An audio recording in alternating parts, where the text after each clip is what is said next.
Hello everybody, welcome to the A-Level Product Design presentation. It's important to make this point straight away. This is both myself, Mr. Bailey, and Mr. Marsh, who are teachers of the A-Level Product Design course that hopefully you'll be choosing next year. The first slide is probably one of the most important slides in the presentation to give you an overview of the specification at a glance to see what you'll be covering in the course and what to be expected. The course itself is broken up into three main components. The first two top components, both worth 25% each, are two examinations that you will sit in the summer of year 13. One is very targeted and focused around the technical and theory side of the subject, including some mathematical skills, demonstration of technical knowledge, etc. And the second paper, The Unseen Challenge, is again applying all the concepts and knowledge of these topics. However, you get given a project that you have to analyse, you have to help develop, you evaluate at the end. So it's almost like a mini project within an exam paper. But both of the first two modules are exams that you will sit at the end of year 13. The final unit, the design project, which is worth 50% of the course, is your design and make project that you will be used to doing in the GCSE course.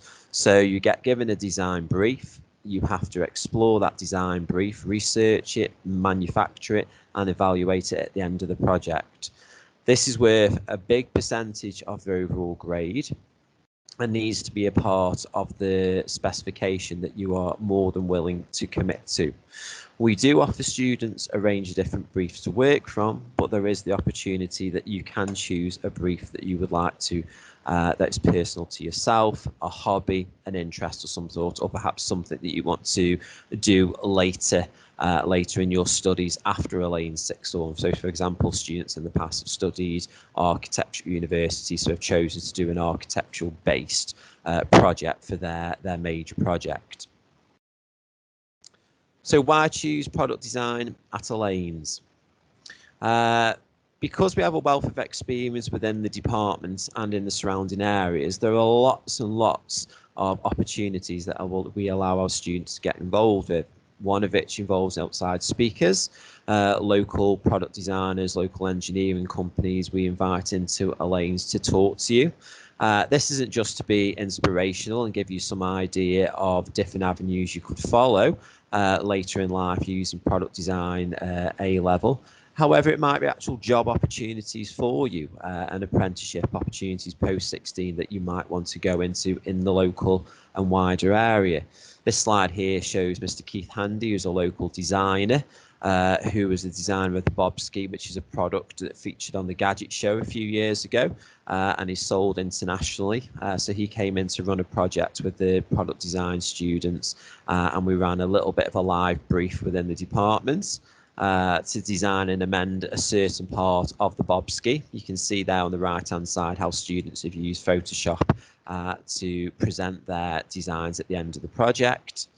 That was Miles who won that particular project that year and made its way into the Sentinel. So that was a fantastic opportunity for Miles to celebrate his design and market himself in the local area.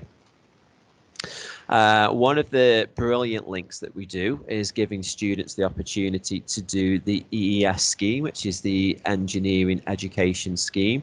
This is a fantastic opportunity for students to do an extra qualification that sits alongside the Gold Crest Award and can be actually commented and talked about on your UCAS forms. This isn't just open to product design students. You know, we welcome any students from the STEM areas, including engineering, maths or science, that can collaborate and take part in this. Some pictures from it when I took part in this last time. I took a group of students up to Sheffield University for a residential for 3 days. So they got the opportunity to live the life of university students, to use all their resources and to develop their project further. They then presented their project to over 300 other students from around the country who were also taking part in the scheme. That's an example of the project there. And it's important to note here that this project isn't just something that we come up with, but it's actually a live brief that we collaborate with a local company of some sort. So we collaborated with ABB, which is just down the road from the school here, to develop a fully working model of power distribution, and this is still displayed and used in ABB now with their trainees. So you can see that it was absolutely fantastic project, and the students got a lot out of it. Interestingly, when the students went for their university interviews and went on to university, their tutors commented how impressive it was to see pictures and to see that they had taken part in this type of scheme prior to going to university. There's lots of enrichment opportunities to get involved with. You know, obviously you have a lot of independent study time in the sixth form, so you can get involved with running the Year 10 Young Engineer of the Year competition. So you can help Mr. Marsh and myself with the younger students in the school. There's opportunity to go down to the Year 8 schools, and when the Year 8s come up to do little technology and engineering based clubs, you can help to support those clubs. And we've even gone as far as to get sixth form students into lower school lessons to work as mentors and work alongside the students in the other years, which they've got a lot out of. Certainly any students thinking of going into professions such as teaching later in life. Our local links with local engineering and technology-based businesses is fantastic. This is just a handful of companies that we work with: KMF, ABB, Bristol and Capula. They take on apprentices most years, so there's lots of opportunities there to get your foot in the door to meet the people who make these decisions, perhaps go down this particular route after post-18 when you leave Elaine's Academy.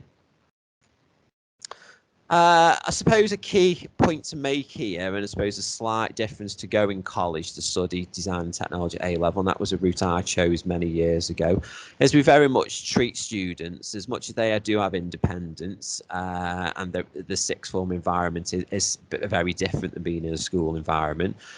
We develop a lot of resources that we do with lower school students. So we give them rigorous self-assessment documents, rigorous planning documents. We don't just assume that because they're 16, 17 coming back in A-level that they can do everything, plan everything themselves and manage everything themselves. That's the case. So we take a lot of care and put a lot of time into producing resources to track their progress carefully, to develop their independence over the 2 years, and hopefully then prepare them thoroughly for what they are going to go into post-18, whether or not that be work, further training or further education of some sort. So there is an element of we do close them very closely.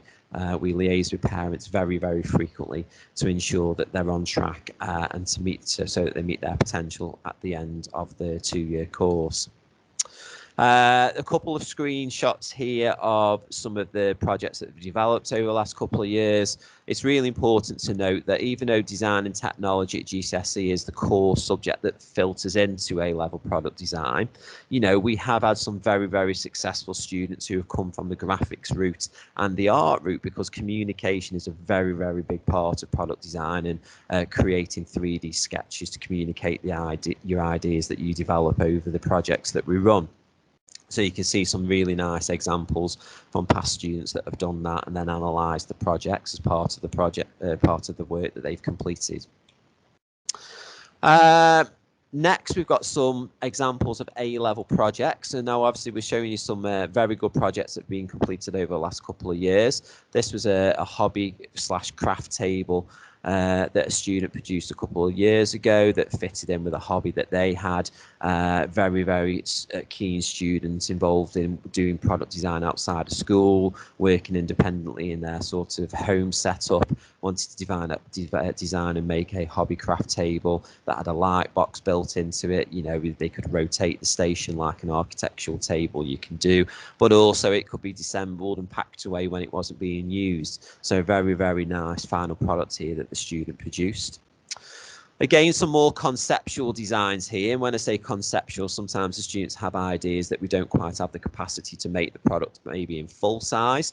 So they might develop a smaller scale example of the project. So this is a year 11 year 12 project that a student produced at the bottom here. It was a work craft station, educational for a preschool child, which had stools that pulled out, and then the station could be used for whiteboard collaboration and writing, or you could take that worktop off and there was access there to fill it with water or play with sand. This was just a half-scale model that the student produced.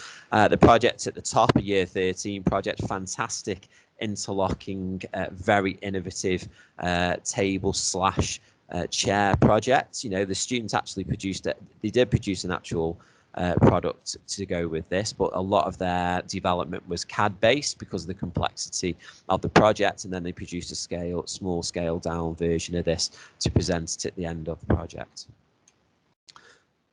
What's important to note is it isn't just one project that the students produce over the 2 years. To support the students' theory in year 12, we run a series of mini projects alongside that. That's really to ensure that all students on the course have a basis of knowledge, have a basis of skill set, so they can draw to an adequate level. They can use the resources in the department, such as the laser cutter, the 3D printer, to an adequate level, thus giving those the skills that they need in year 13 to produce their final product to a high quality. So again, this is some examples of A2 projects that they've produced, as well as some projects that were created in year 12. So there's lots and lots of practical in the course, but it's very, very important to note that it is 50% theory. Remember, if we go back to this first slide on the presentation, 50% is examination based, split between 2 exams, and 50% is the actual project. So half the time the students will be doing theory-based activities, and half the time the students will be working on project work, which will involve research, designing, making, and evaluating. I hope that gives you some insight into what you might be doing on the course. It is a very successful course over the last few years we've been running it. And it is very enjoyable. Me and Mr. Marsh certainly relish the opportunity of teaching A-level classes. If you want any more information, please do pop down to see me in the Design Technology department, or I can even take you down to have a look around the department where we've got several examples of the projects on display that you can have a look at. Okay, any problems, please drop me or Mr. Marsh an email at c.bailey or p.marsh, and we can answer any questions that you might have. Thank you very much.